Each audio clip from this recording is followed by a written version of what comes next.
श्रोता प्रेमियों, मैं राम सागर शास्त्री आप लोगों के समक्ष रखने जा रहा हूं एक प्रसंग, संक्षिप्त श्रीमद् भागवत। देखिए, श्रीमद् भागवत महापुराण में 18,000 श्लोक, 335 अध्याय और 12 स्कंध हैं। प्रथम स्कंध में भगवान के 24 अवतारों का वर्णन किया गया है तथा 17 पुराणों की रचना करके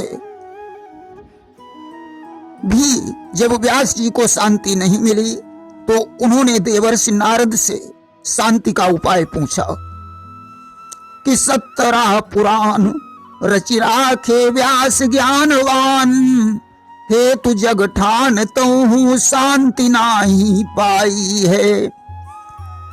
नारद सो पूछी ऋषि बोले सब कियो है, किंतु हरि गाथा शुद्ध नाही देव कहूं गाई है। नारद ने कहा, अपने भगवान का शुद्ध रूप से सांगोपांग चरित्र नहीं गाया है। आज नारद जी ने व्यास जी को चतुश्लोकी भागवत सुनाई। आमेवास्मेवाग्रे नान्यद्यत् सदसत परम, पंचादहम इदेतच्च यो वशिष्येत सोऽस्म्यहम्। प्रीत्यर्थम यत् प्रतीयेत न प्रतीयेत चात्मनि, तद विद्यादात्मानो मायाम यथा भासो यथा तमः। यथा महान्ति भूतानि भूतेषु चावचेषनु, प्रविष्टानि प्रविष्टानि तथा तेषु नेतेष्वहम्। एतावदेव जिज्ञास्यम् तत्व जिज्ञासुनात्मनः, अन्वय व्यतिरेकाभ्याम यतस्यात् सर्वत्र सर्वदा। इन श्लोकों का भावार्थ इस प्रकार है। विराट पुरुष ने ब्रह्मा जी से कहा, इस सृष्टि के पहले मैं ही था और सृष्टि के अंत में मैं ही रहता हूं। सृष्टि के रूप में मैं ही हूं और सृष्टि के अंत में जो बचेगा वह भी मैं ही हूं। मेरे अतिरिक्त जो वस्तु 2 चंद्रमाओं की तरह मिथ्या प्रतीत होती है, यह सब मेरी माया है। प्राणियों के पंचभूत शरीर में मैं आत्मा के रूप में निवास करता हूं। भगवान सर्वत्र और सर्वदा विद्यमान है और दीन है इस लोक चार, सार गुण ऋषि वर तब, तिनको आधार धार काव्य धार धाई है। जन के उद्धार हेतु व्यास कंठ पार किए, गंगा रूप भूतल पर भागवत आई है। अस्तु इन 4 श्लोकों का आधार लेकर व्यास जी ने श्रीमद् भागवत महापुराण की रचना की। इसके पश्चात भीमसेन द्वारा युद्ध में दुर्योधन की जंघा तोड़ी गई। अश्वत्थामा ने पांडव पुत्रों का संहार किया। अर्जुन अश्वत्थामा को पकड़कर द्रौपदी के पास लाए। द्रौपदी ने अश्वत्थामा को छोड़ देने का आग्रह किया। अर्जुन ने उसे अपमानित करके छोड़ दिया। अस्तु अश्वत्थामा ने क्रोधित होकर ब्रह्मास्त्र का संधान कर दिया कि द्रोणी ऋषानो शीघ्र तानो सरासन फेर, चारो ब्रह्मास्त्र ज्वाल त्रिभुवन में छाई है। ब्रह्मास्त्र की ज्वाल उत्तरा के गर्भ को जलाने लगी कि उत्तरा पुकारी हाय, राखो बिहारी गर्भो, हरि ने तत्काल शांति देवी को बंधाई है। उत्तरा ने कृष्ण से कहा, प्रभु हमारे गर्भ की रक्षा करो। भगवान ने उत्तरा को सांत्वना प्रदान की और सूक्ष्म रूपधारी गोपाल उदर मध्य गए, हाथ वज्रधारी जान पुत्र की बचाई है। भगवान ने सूक्ष्म रूप बनाकर उत्तरा के गर्भ में प्रवेश करके गदा के द्वारा उसके गर्भ की रक्षा की।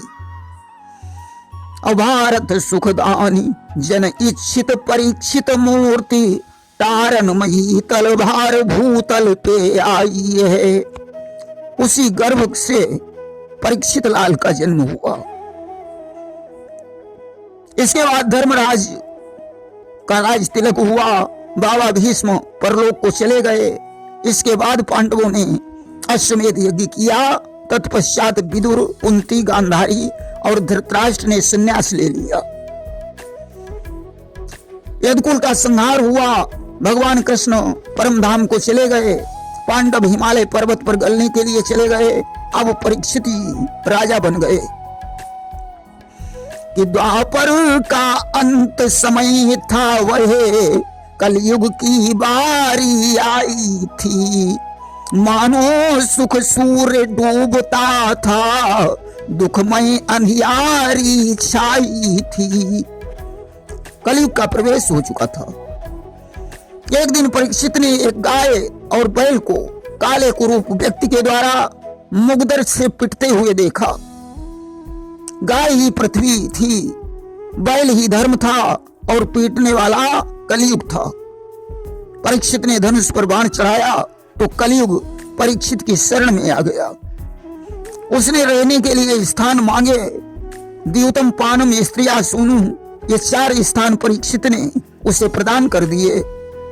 जुआ, शराब, वैश्यागमन और स्वर्ण, 4 जगहों को पाकर कलयुग परीक्षित के मुकुट में सूक्ष्म रूप बनाकर समाहित हो गया। उनकी बुद्धि नष्ट हो गई। इस वजह से परीक्षित ने समीक ऋषि के गले में मरा हुआ सर्प लपेट दिया।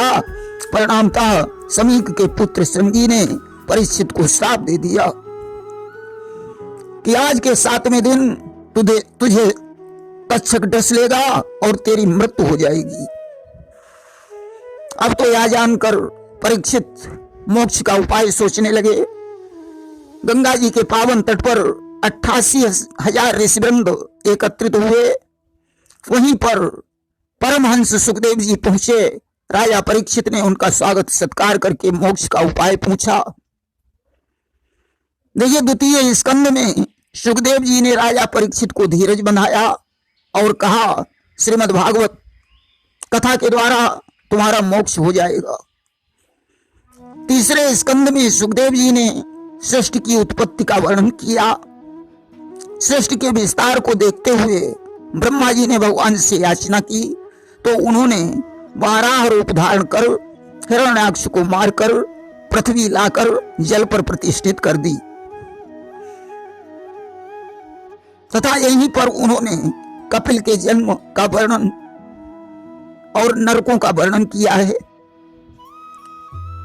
4 स्कंद में सुखदेव जी ने सृष्टि के विस्तार का वर्णन करते हुए पावन शिव चरित्र का प्रसंग सुनाया, जिसमें सती जी ने पिता की यज्ञ में अपने शरीर को छोड़कर पार्वती के रूप में हिमालय पर्वत पर जन्म लिया। शिव पार्वती का विवाह हुआ। कार्तिकेय का जन्म हुआ, जिन्होंने तारकासुर का हनन करके देवताओं को सुखी बनाया।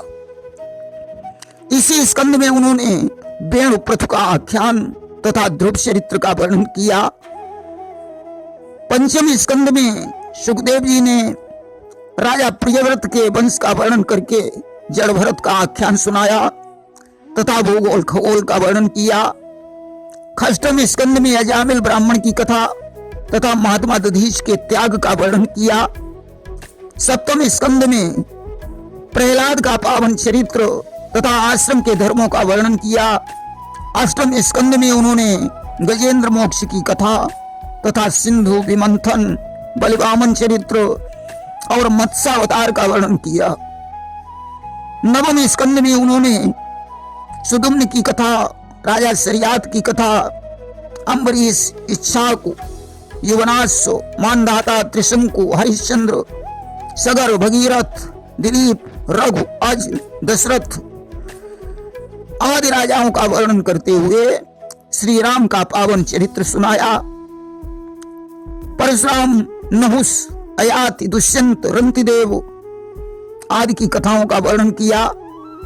10वें स्कंद में उन्होंने भगवान श्री कृष्ण के पावन चरित्र को सुनाया।